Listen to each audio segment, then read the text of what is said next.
Mitchell. Anywhere Bayside, just call Mitchell. Buy or sell a house, just call Mitchell. Mitchell. Real estate. Ooh yeah, little real estate. We want more. We're done. One take.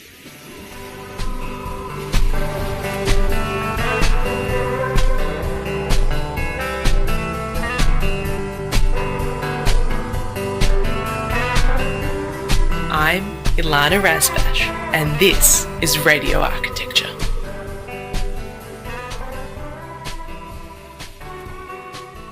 Good evening from beautiful Bunurong country. We are broadcasting to you live on Radio Karam from unceded Kulin Nation land.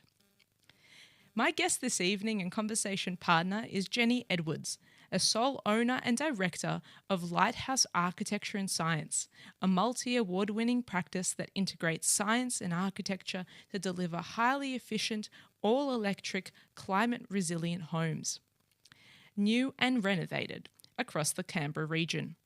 She is not an architect, but a scientist with a deep interest in housing and design. With over 180 architectural projects completed and provisions of advice on hundreds of retrofits, Lighthouse has shown there is growing demand for smaller, smarter, sustainable and gas-free housing. Despite only doing smaller, smarter, sustainable homes, Lighthouse projects have won numerous local and national architecture and housing awards. Jenny does a lot of advocacy and education work about residential energy efficiency. This year, she is sponsoring the National Sustainable House Day for the 4th year, and last year she is named Energy Efficiency Champion at the National Energy Efficiency Conference in Sydney. Jenny was co-admin of the Facebook group My Efficient Electric Home for 3 years, during which time membership increased from less than 3,000 to more than 30,000, and female participation increased from 45% to 56%. Jenny recently has started a fun project with her dear old friend and fellow energy nerd, Lish Freya, who is on Instagram as @JenLishFixItChicks. Welcome to the program, Jenny. So glad to speak to you tonight. Likewise, look, it's lovely to be here, and I should let you know that I'm speaking to you from Ngunnawal and Ngambri land in Canberra, and interestingly, Canberra actually means meeting place, so quite a few different Aboriginal peoples wandered through this lovely region, but yeah, lovely to be chatting with you. Thank you so much. And I love when guests can dial in, because this means the conversations we're having are really broad and far-reaching.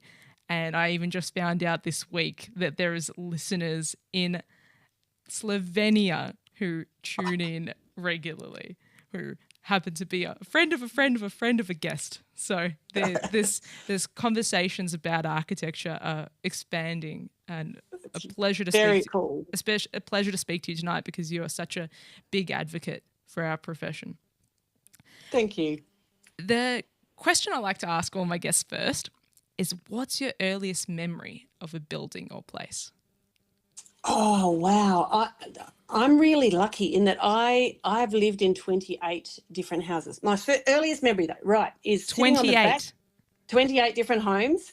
But I was born in Perth, Western Australia, and I think my earliest memories are actually sitting on the back step of a house in Como, which is in the South Perth region, sitting on the back step in the sun. Yeah, it was a rambling old house with a sleep out. But yeah, and it was a wonderful house to explore as a child. It was great. But yeah, no, I've got lots of fond memories of lots of different homes. And Tell us, what's a sleep out? Oh, a sleep out is that sort of back veranda or the veranda area on a house. This house would have been built in the 40s, I think. So a back veranda that then gets enclosed, typically when the people start having children and they want them to shove them out in another room. So, the young boys usually went out and slept out in the sleep out. My brother and I were never made to sleep in the sleep out. But yeah, that's what I mean by that. Yeah.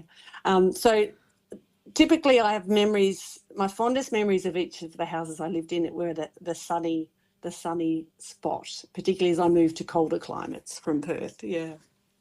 Big difference being based in Canberra now, an incredibly cold climate. Yes, absolutely. Those we haven't had the -8s for a few years, but we can get down to -8, which a lot of people don't realise. So we really are dealing with the absolute extremes, -8 through to 44. So it's a great climate to design really well for. You have to take the climate into consideration. Well, you should rather, and you can get fantastic results. Because particularly in winter, we have so much sunshine, so we're lucky. It gets very cold, but the days are typically sunny. Yeah, very much a frontier of these design problems, and I'm sure we'll drill into some of these questions later in the conversation. But I'm really curious because you're not an architect, but how were you exposed to architecture? How were you exposed to even building science and this possibility? Yeah, well, so I grew up, was born in Perth because my mum was a West Aussie, but my dad's a Tasmanian. So we got drawn back to Tassie because my grandmother was unwell. So I moved back to Tassie when I was 5, and again lived in a variety of different homes, from a small flat in the city through to a suburban area, and then my parents had the opportunity to build on a block of land about 50 k's out of Hobart on a beautiful, or 35 k's, beautiful spot on the Carlton River. And my dad had gone to school with an architect, and he just decided if we're going to build a house here, he wanted to do it well. So he employed an architect. So I started visiting an architect's offices. I think I was actually at the end of year 3. So I was only 8 years old. So I had this, I don't remember a lot of detail. I remember a big table with lots of plans and watching mum and dad have discussions with the architect, and it was all very exciting. And then I got to sort of follow along a house being built and then got to live in it. And this particular architect did have an interest in sustainability. So this was 1980. We had solar hot water when it was very early on. We had internal blockwork and thermal mass and a straw roof and a saltwater swimming pool with a solar blanket when they were new. But again, not a big house, quite a modest house, but again, designed to suit the climate. So I was really lucky to have that experience. And then 7 years later, Mum and Dad bought a slightly bigger block of land further up the river, and we did it all again. Sold that house, lived in a small unit in the city, designed a new place. And so I got to go through that process again, by which stage I was in year 10 and really interested in what was going on, to the point that I then did tech drawing in year 11 and 12 and seriously considered doing architecture at uni, but science won over. Won over in that tough battle. And yeah. Did you know straight away you wanted to really specialise in building science? Not at all. No, I actually did a very broad science degree. So I was doing biology, chemistry, physics, maths, and I ended up majoring in molecular biology and biochemistries because I'm very interested in people and biology and ecology and all sorts of things. So very broad base. And then I left Tasmania to come to Canberra to do postgraduate study in molecular biology and molecular genetics. So the architecture and any interest in building science hadn't emerged yet, and architecture was sort of pushed to the side, except that I was always very interested in the homes I lived in, and was very aware of thinking about where north is whenever I was looking at a rental or looking at homes. And the building science didn't come along until about 2007, when I had been overseas, I had been interstate, and I was drawn back to Canberra and had chosen a home that had good orientation, but was otherwise appalling. It was actually the worst house I'd ever lived in. Thermally disastrous, pretty dysfunctional, but with good potential, good northern potential. And I actually watched an episode of a TV show that some of your Australian listeners might know about, called Carbon Cops, which went to air on the ABC back in 2007. And my good friend Lish Fayer, that I'm doing the Jen Lish Fix It Chicks with, was a presenter of that show. And in it, they were retrofitting houses in Melbourne, and they used a blower door to air leakage test a house. And I immediately thought, that's what I need. I need to get hold of one of these blower door things. I bet this house that I've chosen so well for its orientation leaks like a sieve. So the next day I got on the blower and I tried to find one, and discovered that the only one really being used in the Australian residential sector was the one that they had used in the TV show. So there's one little company in Melbourne. So that led to me researching blower doors, researching thermal cameras, researching thermal performance modelling and simulation. And I was working in the Federal Department of Innovation Policy by that stage, because we've skipped a chunk, when I went from a laboratory researcher to science communication to science policy. Anyway, I was working in innovation policy, going a bit crazy because nothing very innovative was happening. And I just decided, blow it, I'm going to resign and go and become a building scientist, because I was so sure there was so much untapped potential in the Australian housing stock. I thought, every house in Australia clearly has poor insulation or no insulation, leaks like a sieve. And if we could fix those two things, just those two things for starters, we can make a huge difference to people's comfort and health, not just the energy efficiency. So that's really what drove the big change in 2007. Fantastic. And often even for a much lower cost. I must ask for the listeners, can you explain to us what is a blower door? Blower door, yeah, sorry. So a blower door, some of the listeners, again, will have seen a big red door. Often shows like Grand Designs or other housing shows, they often pop up, or people may have heard of Passive House, which is a type of German housing accreditation system. I don't do Passive House, but they often air leakage test. So the blower door is used for air leakage testing. So typically it's a big red thing that you put in the frame of an external door, and it's got a big fan and a very sensitive pressure gauge, and a computer is used to depressurise. The whole kit's used to depressurise the house in a controlled way, and you can measure the air leakage rate of a house. And in our case, we measure the air leakage rate, but also go around and locate where the air leaks are. And as you've hinted at, fixing air leakage is one of the cheapest and easiest things you can do in a home. And you don't necessarily have to use a blower door too. We can talk about that later though. But yeah, blower doors, big red things to test for air leakage. We shared a picture already on Instagram to promote your appearance with, not of the blower door, we'll show that in the follow-up, but of your thermal gun. Can you tell us a bit about the thermal camera? Yeah. So the thermal camera is an infrared camera, and it's good for scaring people when you point it at them because they think you can see through their clothes. It doesn't work like that. It only measures surface temperature differences. So it's really great for checking how well insulation is laid. For example, you point it at the ceiling, and in Australian houses, most houses have got bats, insulation bats laid, but if they're not laid well, and often they aren't, there are gaps between the bats, or some of the bats are lifted or completely missing. The thermal camera will detect that temperature difference. So it's a good tool for checking insulation integrity, and I use it, or my team use it together with the blower door. So we check air leakage and we check insulation. And so using that thermal camera, I've had the classic example of finding in a flash new renovation an entire bag of insulation bats in one spot and the rest of the ceiling completely uninsulated. It does happen. But also, often big gaps around penetrations like downlights and other things. So, yeah, the two tools together are very handy. Behind skirting boards, behind joinery.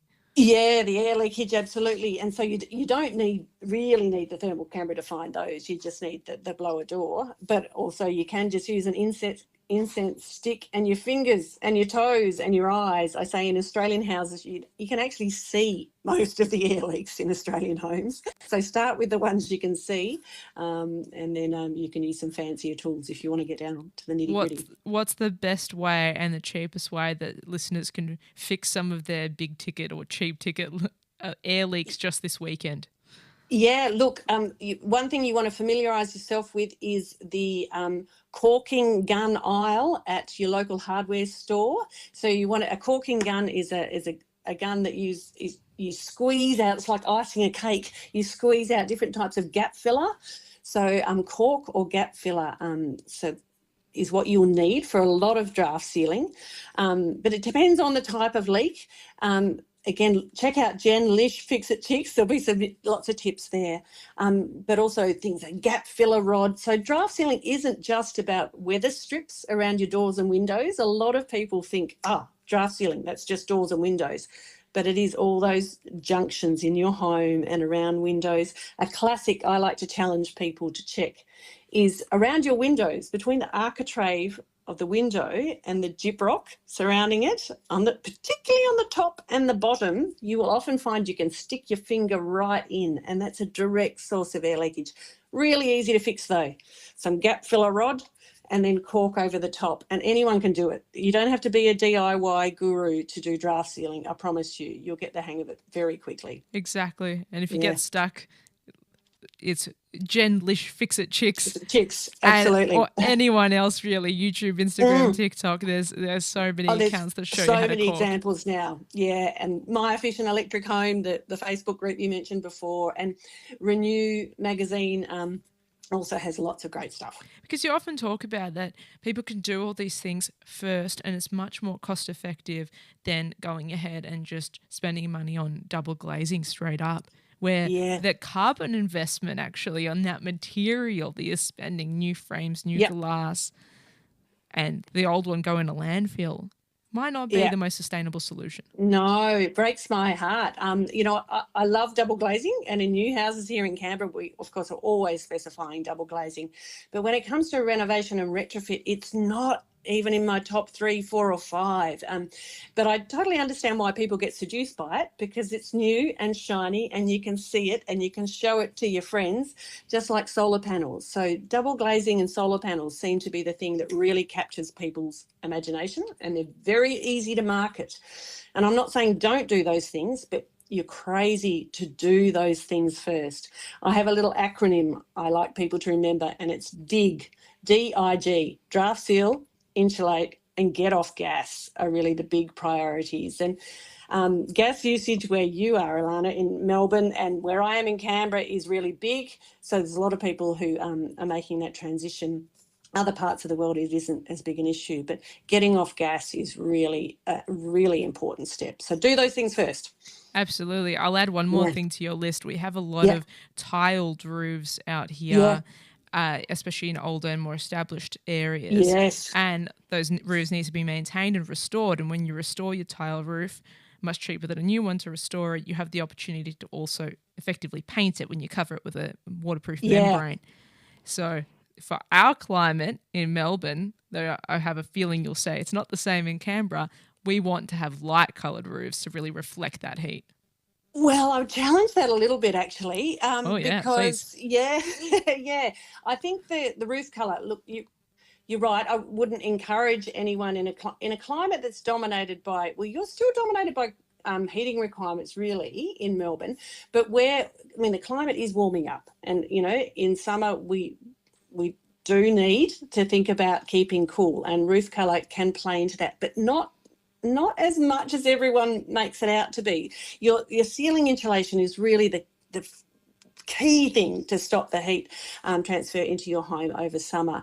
And I worry that roof colour is actually a bit of a distraction from the things we really need to be thinking about, which is house size and leaving room for landscape. Those two things will have a bigger impact on the heat island effect and keeping ourselves cool. So I'm really big on stressing smaller homes with good landscaping and having your house design and your landscape design working together can really make things sing for your home, but also the community more broadly. But yeah, the other thing with light colours, and I saw this in Hobart recently, is that in the really cold climates, a light coloured roof gets really cold. So you then suffer more condensation underneath it, and you actually get moss and lichen growing on top of it.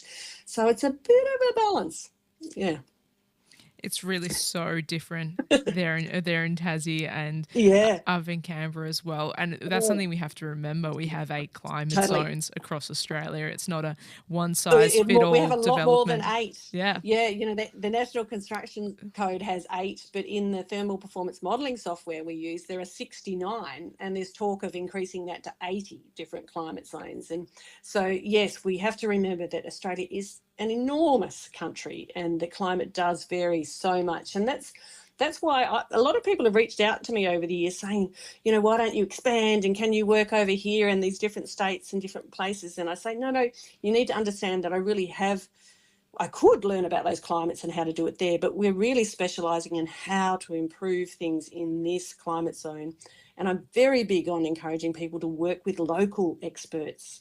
I think it's really important to work with local expertise. Absolutely. I remember there was perhaps it was an article you wrote where you were really advocating for teams of women architects to be going out with infrared cameras. Yeah, I've had a lot of women reach out to me over the years when I do the posts, or someone comes and interviews me or does a story about the science side of things, the diagnostic work we do. Lots of women reach out to me, and you know, we really do need an army of retrofitters in this country. Well, not just this country, but across the world. We need to be reusing existing buildings and retrofit. We don't have enough people to do that retrofitting, and I think women have potentially a really important role in that, because my experience is that it's the women in the household are actually making the decisions about doing these things, or most interested in it, because they tend to be home with the kids more, and a lot more dads are these days too. But the women experience the extremes of temperature in the house more, are making those decisions, and then they want people they can trust and rely on coming into their home. And my experience is that people seem to say to us, we trust you a bit more because you're a woman, for starters. So I think there's a big role for women to play. I'm not sure how we rally everyone together and make that happen, but I encourage anyone who's interested to get on board. And for the professionals listening, is one of these thermal imaging cameras expensive?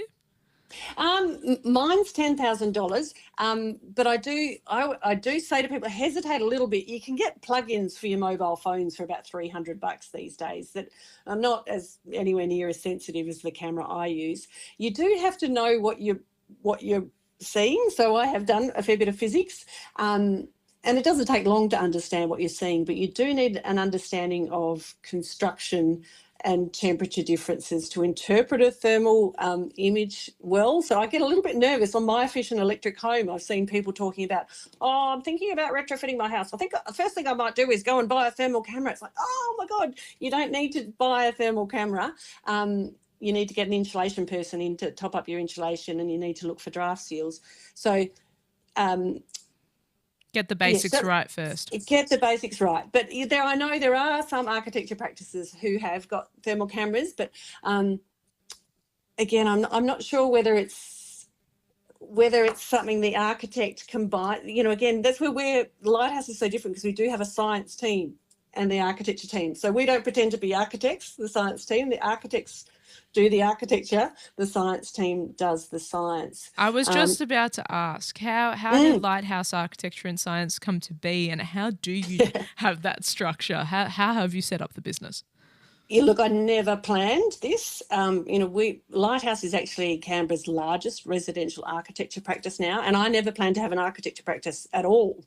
But so in 2007, when I resigned and just threw myself in the deep end with all the science, building science and testing work, I contacted the Institute of Architects, I contacted architects, I contacted builders, I just went around and chatted to people, I contacted government. And there were some very friendly local architects who were interested, and it sort of snowballed. And I mean, I didn't have masses of work initially, don't get me wrong, but there was interest.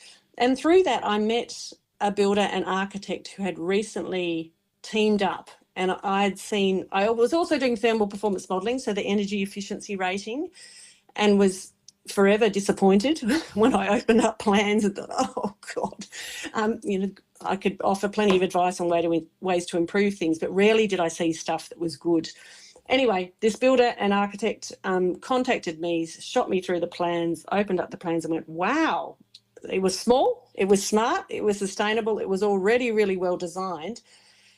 So I didn't have that much feedback for them on how to optimise it. So they got my interest, and then they got me in to test the house during construction. And there was no reason to do that other than them wanting to do a good job. I'm only actually going to find problems usually. So they invited me out to test, and I thought, wow, good on them. And it also tested really well. So it turned out the builder had trained in Denmark. So he appreciated the importance of insulation and was a bit more switched on.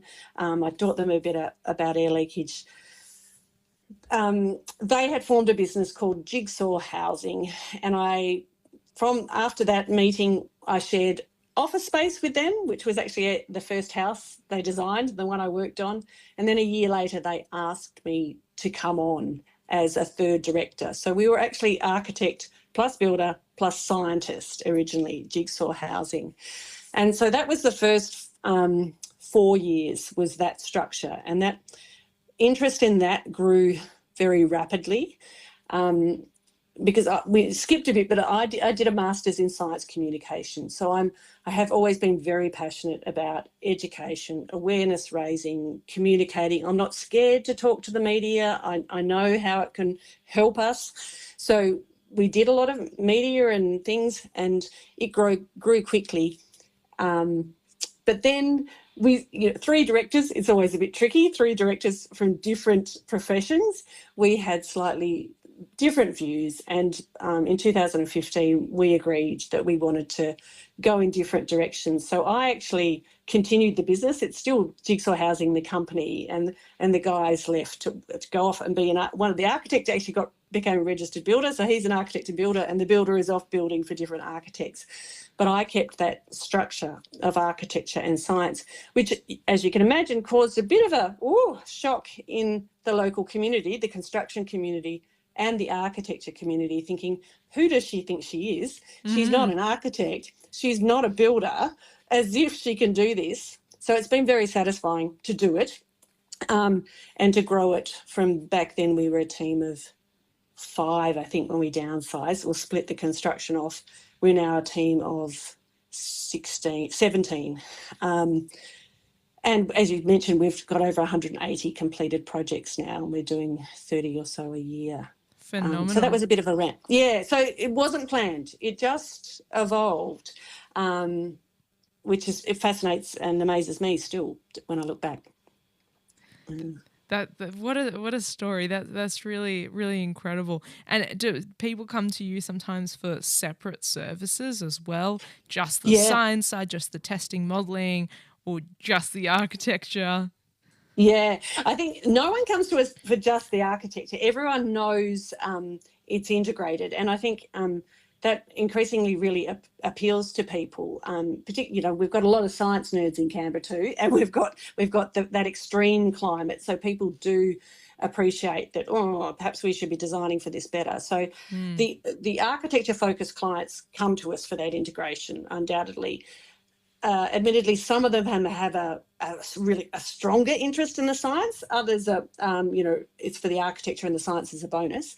But then we have, so that they're the 30 projects a year. But then every week, my science team are out doing the air leakage testing or the thermal imaging, or usually both, or doing the thermal performance modelling. So that the energy efficiency rating is not just for new homes. You can use it on existing homes. So we actually model up existing homes to show people where their house is sitting now and the potential impact of those simple things. And that's where we can clearly demonstrate that, insulation and draft sealing are going to give you this big bang for buck. It's going to cost you about this, but the improvement is going to be significant. Do that and then think about your double glazing.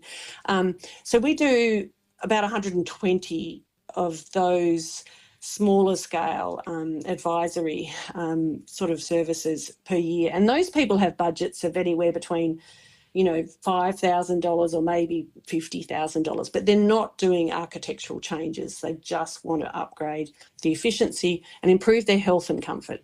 It's absolutely brilliant, though, how you're able to quantify that value and back it up with data and facts. And that's your talents in science communication also coming through to help support the architecture or the creative solutions and the design solutions.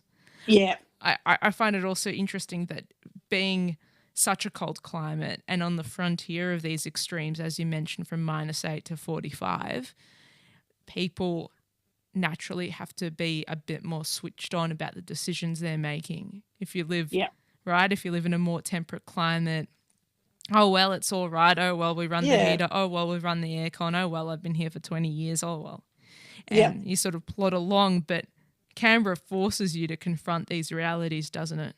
It really does. One of my architects was participating last year in the Better Renting is a local renting organisation, and they have a renter researcher program. And so each winter and summer they send out temperature or data loggers to people. And so one of my architects who rents a house in a fairly nice suburb in Canberra, and the house looks great from the outside, but the upstairs north-facing living area in winter gets down to 4.5 degrees inside. North-facing upstairs. So I said to her, you should have put the data logger downstairs on the southern side of the house. I can't imagine what that got to. And, it's appalling. So that the health impacts are astounding. And I've done work with low-income households here in Canberra too. And I would never forget one household that really had a big impact on me. It was a single mum with a toddler and a baby, and they had constant respiratory issues, and we were asked to go along and help them. This was again with Lish back in 2011. And we walked into this house, and one of the first things we were able to show her before we even did any retrofitting was that she only had one north-facing window in the house, and it was in the sort of what was obviously the dining space adjoining a kitchen, and she shoved a dining table up against it and had the curtains closed all the time, and probably had them closed since summer. But so we showed her, hey, look, let's move this dining table over. Let's open up those curtains, let the sun in, let's create the kids' play space here. So that transformed their life during the day. And then she had the kids, again, understandably, the second biggest room was on the southwest corner of the house, so the coldest part of the house. And the cot, the poor little baby that was constantly sick, was right in that southwest corner up against those two external walls. So again, we showed her how let's move the kids into the middle bedroom that's only got one external wall. It'll be much more temperature stable. So I'm really motivated by health strongly. I've seen the terrible impacts it can have on people in these nasty cold climates, and it's pretty devastating. Not to mention mold as well. Oh, yeah, absolutely. Do you see an opportunity here to really advocate up to government to bring housing and unsafe housing to the forefront as a public health issue? Totally. Look, I've been having that discussion for years, and government are aware of it, and the ACT government has actually done a lot. So that program I talked about in 2011 was an ACT government program, and I did a case study report, and so they have actually been pretty proactive here. And there's some pretty good stuff happening in several local council areas in Melbourne too, focused on retrofit. And some interesting studies down there, again, showing the big bang for buck and the difference it can have on health. So government do get it. So it's a really solid investment. There's just not a lot of money anywhere at the moment. But, I think we will continue those conversations. There's also researchers here at ANU and some other universities who are some medical researchers here are very interested in the impact of housing quality on health, and lots of interesting stuff going on. I do want to continue the conversation on housing and sort of the future visions for housing, but I'll quickly just pick your brain. We've been seeing in the UK a lot of retrofitting to the external facades of houses. Because they're solid masonry, but they're not insulated, or they're thin, or they're cold, and it's just not right. And they're wrapping buildings in effectively another skin. Yeah. Do you see that as something possible in Australia, that there could be government grants or programs for that is relevant for us? It's not relevant to most of our housing stock, that for sure, because we just don't construct in that way. Although, in some of the older cities, you will find some houses like that. So that particular strategy will be relevant to a small subset of houses, but there is a lot of, the retrofit of wall insulation. Unfortunately, the government got a terrible fright with the pink bat scheme, and still they're reluctant to even use the word insulation in their retrofit schemes, but it is now back on the cards, and insulation is certainly here in the ACT.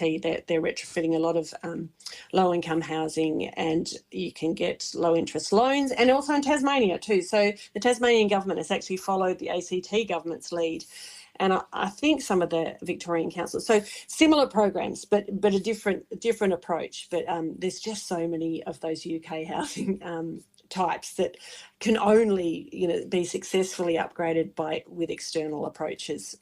I do also wonder about weatherboard houses and cottages, and ones that are listed, and maybe people want to keep in that style. They're going to maintain that facade cladding.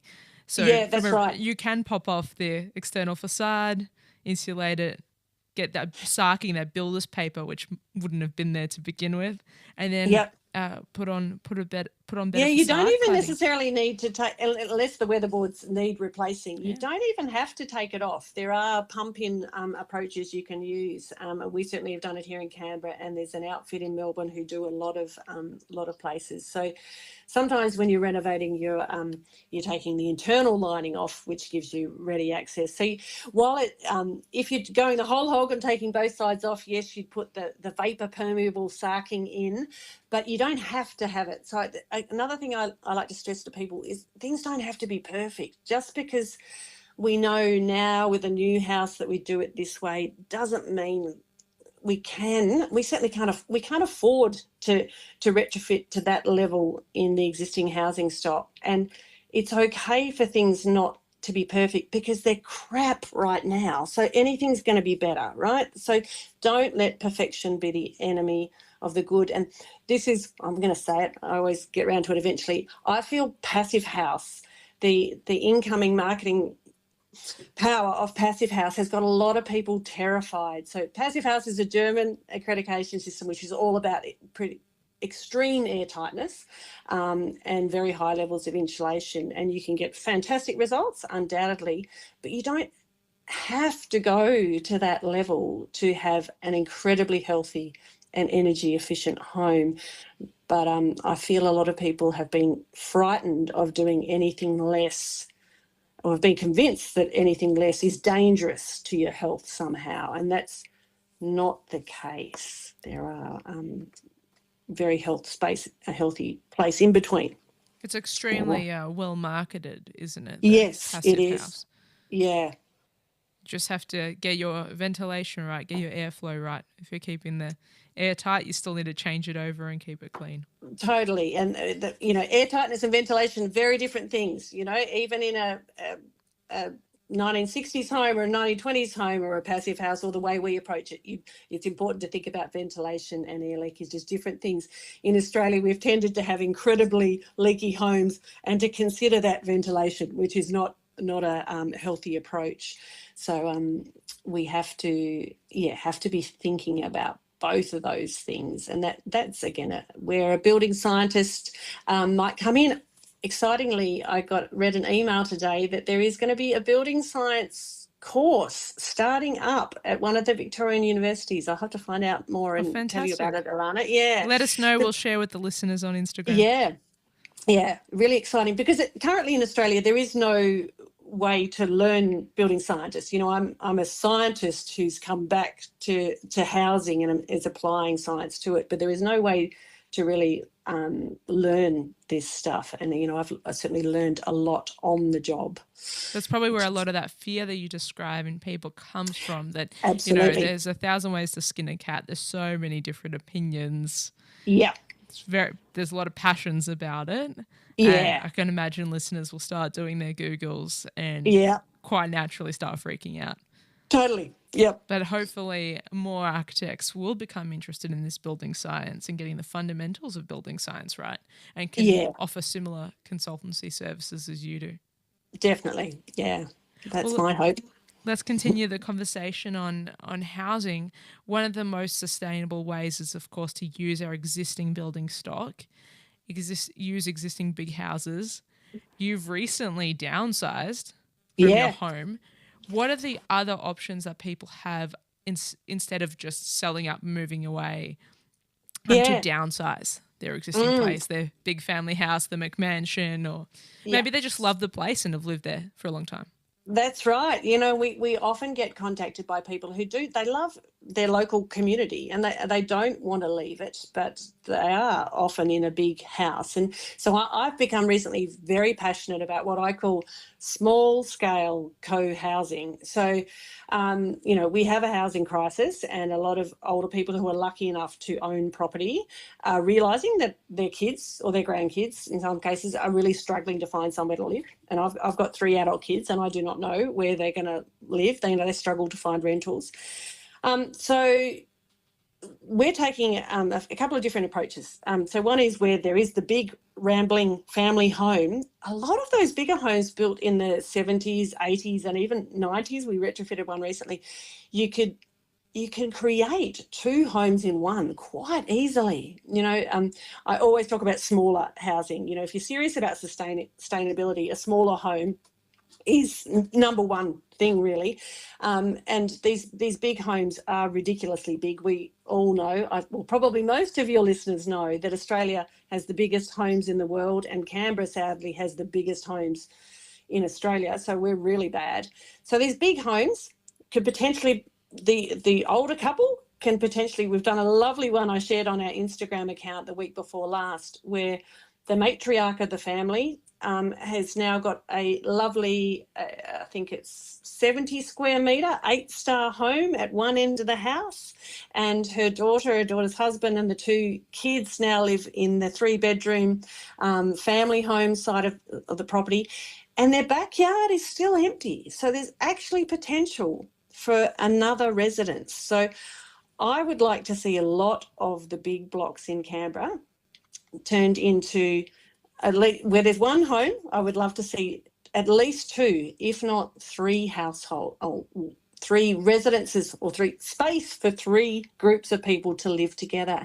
And I think it has enormous potential because I think the next generation, particularly my kids show me this all the time, they're so open to doing things differently and to sharing. And they all know about reusing and op shopping and community tool sheds and collaborating and having working bees, and they constantly impress me. And I think there's enormous potential with an approach like that. So if you happen to live on a big block, whoever is listening, and you're wondering what to do as you get older, then think about the potential on your own site. Of course, it becomes a bit tricky from a legal framework. You know, how do you handle that? So most of those examples we've done have been with family groups and maybe with the 3rd residence rented out.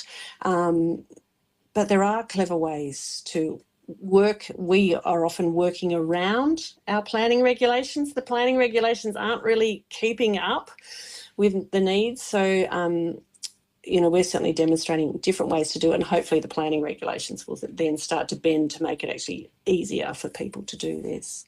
I was just about to ask if it was a formal subdivision pathway. It is now easier with some blocks in Canberra. There was a regulatory change earlier this year that allows 800 square metre blocks to have that aren't in what we call our RZ2, our higher density zone. So the RZ1 zone, one layer out, can now have 2 residences and subdivide with specific criteria. The second house can only be 120 square metres, which to people who think you need to have a 200 square metre house sounds small, but to us 120 square metres is ample for a great home. We've got a terrific 4-bedroom, 2-bathroom family home that's 120 square metres. So it is getting a bit easier to do it. Yeah. Absolutely fantastic. What about from the very beginning of a project? What possibilities are there for co-housing? Lots of possibilities. We've got most of the new homes, we're only 25% or less than 25% of our work. In fact, only 15% of our work last year was new build. The rest was renovation. But whenever we are designing a new build or when we're doing a renovation, most of the projects we are thinking about how the house will be flexible over time. So often we're designing for family groups. So we've got new builds that have been designed. There's one on our website called Finnis House that is undergoing the splitting right now. So it was a family home with kids in year 12 and university when we designed it. They've now left. The front wing of the house is designed to split off as a 1-bedroom studio apartment type thing. And there's a fantastic home for the mum and dad to downsize into without moving.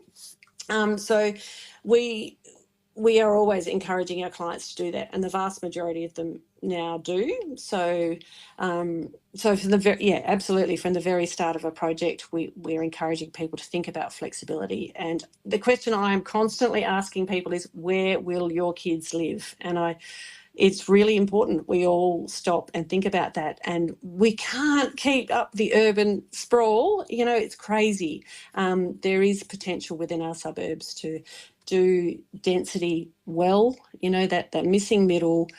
There are some bad examples around, but there are also some fantastic examples, and there's a lot of potential. We need to encourage those governments to reach out to architects to help with that. Absolutely. It's an extremely exciting architectural problem as Yeah. well. Not only designing in that longevity, but when in your case, the refurbs and the dissections and the pulling apart. I'd love to see those pathways for taking it into a different building code classification and then as a change of use effectively and turning it into turning a mansion into an apartment building or a small little condo. As they'd say in North America,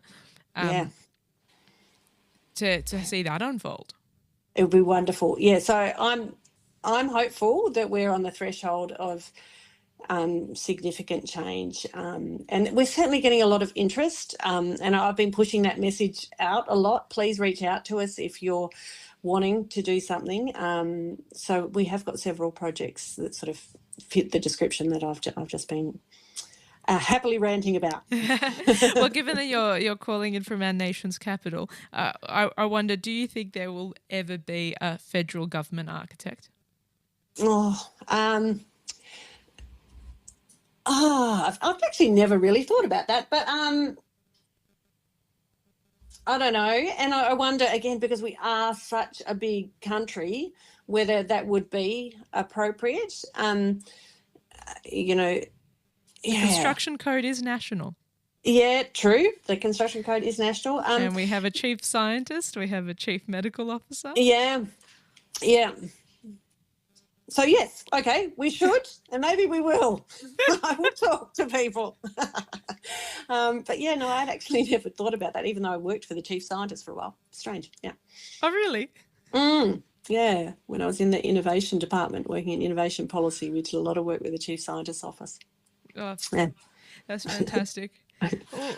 So co-housing, energy efficiency, retrofits, where else do you see architecture going in Australia? Well, hopefully just seeing more architecture. It breaks my heart when I go to these new suburbs and see the display villages and see clearly the vast majority of projects not involving architecture.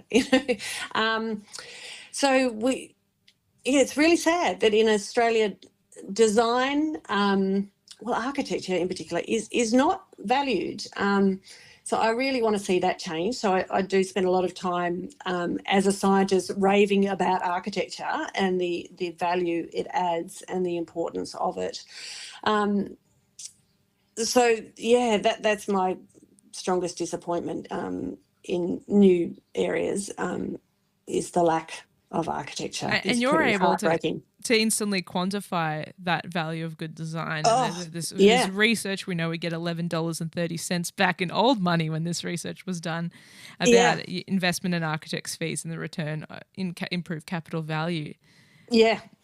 And yes, I mean, our projects, so there's the improved capital value is our projects, it sort of breaks my heart in that they're smaller, smarter, sustainable. I think everyone should be able to access it. But when they do sell, they don't often sell, but they sell for ridiculous prices. So we just had a 127 square metre, 3-bedroom home sell for $1.48 million. In a suburb where the median house sale price is $900,000, and most of those houses are 4 and 5 bedroom on blocks nearly twice as big. My goodness. As the project. Yeah, so insane. But so people, $500,000, $500,000 more above the median. Yeah, it was 66%. Yeah. 66%, 2 bedrooms less, because that is good design. Yeah, and the same thing happened with a 2-bedroom place 2 years ago. So people do, I mean, the tragedy in Australia is that people go to these display villages. That's generally their only opportunity, unless they come to Sustainable House Day and visit some nice sustainable homes. But generally they are the only houses people get to experience, and they think this is the best that's on offer. And of course it isn't. If people get to experience what a good home is like, it blows their brain. You know, we used to have lots of houses open for Sustainable House Day, and if a project does sell, we use the opportunity to educate people. We don't own the properties; it's our clients' homes, but they become passionate advocates for it too. So they quite happily let us sort of use the open homes to sort of educate people as well. And what is the Sustainable House Day? Can you tell us? So Sustainable House Day is run by renew.org.au. Check them out. So they're based in Melbourne, not-for-profit group that's been in this sustainability space for a long time. They used to be called the Alternative Technology Association, so had a big focus on solar and wind technology initially. But so Renew, and they have a magazine, and then there's Sanctuary magazine as well. But that organisation runs a thing called Sustainable House Day, and this year it's just happened. There's some extension webinars still happening at the moment. And pre-COVID, it was really big, and people around the country would be encouraged to open their homes to people so they could walk through and experience it. So my former house, I had nearly 1,000 people through before COVID, just through Sustainable House Day. Also did other open homes. Did you have a guest book? I so wish I had. I so wish I had done that.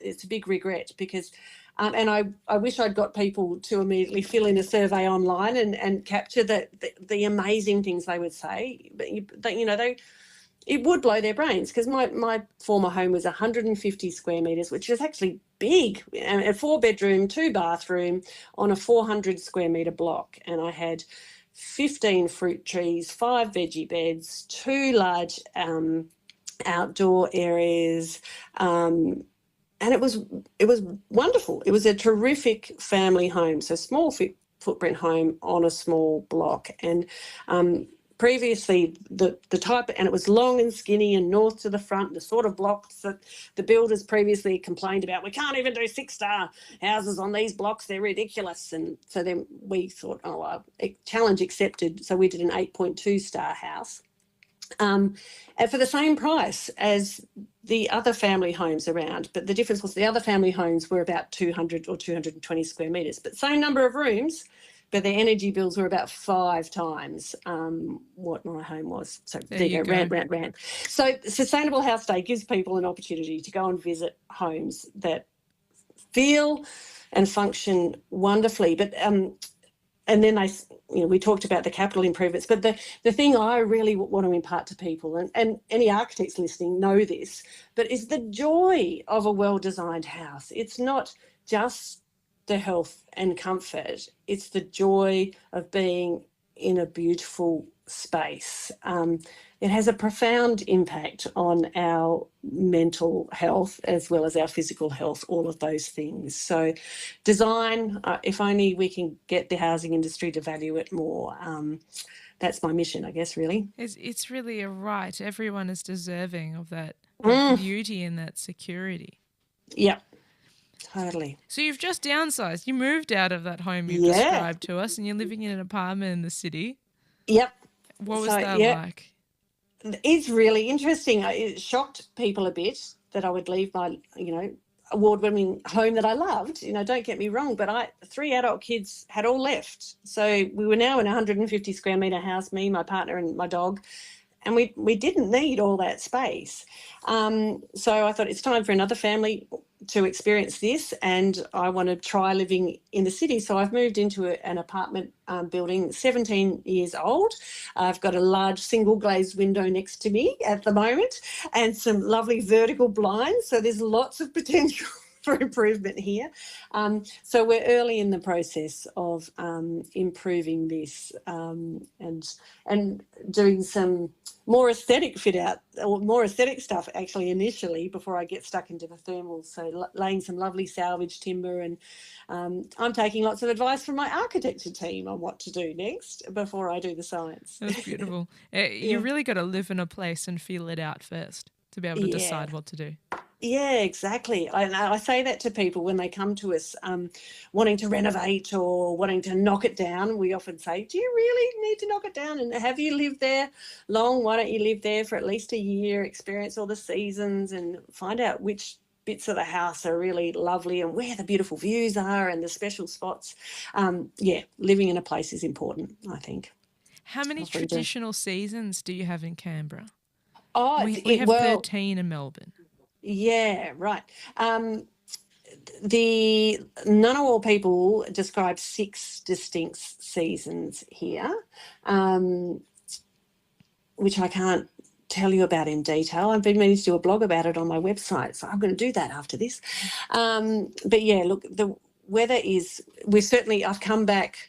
Well, I went to Hobart recently for a week, and we were in that early autumn. Now we're in that late autumn, very wintry autumn. There's been a distinct change while I've been away, and we head for the dark the dark winter, which I don't cope so well with. But we're again so lucky in Canberra to have that sunshine, and wherever you are, if you're in a colder climate, seek that sunshine, everybody. Find the sunny spot in your home and make the most of it, because that alone, that one sunny spot, will improve your quality of life. Absolutely. So many good tips, so much good advice, so much practical advice this evening, Jenny. I am mindful of the time. I will ask my last question, and that's, what gives you hope? Young people. I touched on it before that, while I'm really worried for young people and about the housing crisis, the generosity and the teamwork I see and the willingness to do things differently that I see among young people, the kindness I see amongst young people, it does give me hope that we can turn this around. We need to show them the different ways they can do things, provide frameworks that allow them to access housing in clever ways. And I guess we need to offer, the housing industry and architects and building scientists and government need to work out how we can offer them something. But I think they will embrace clever alternative ways of doing things. And I think they can. I was walking through a high density old area in Hobart, reflecting on how we used to live so close together and do it so well. And, the wonderful Nightingale examples. There are lots of examples. We can go to Europe. Some of your wonderful European listeners might be thinking, what's she talking about? Of course we know how to live together at high density. It's a big change for Australians. But, yeah, young people will embrace it. I'm confident. Fantastic. Thank you so much for joining me this evening, Jenny. Lovely. It's been great. Thanks for joining me for another evening of Radio Architecture with Ilana Razbash. This live show was broadcast and recorded in the Radio Karim studio on Bunurong Country. You can replay the show wherever you get your podcasts. Thanks for tuning in and supporting community radio. Take care. G'day, this is Al Carlson, and I'm kicking on with you on Radio Karim. Keep it locked.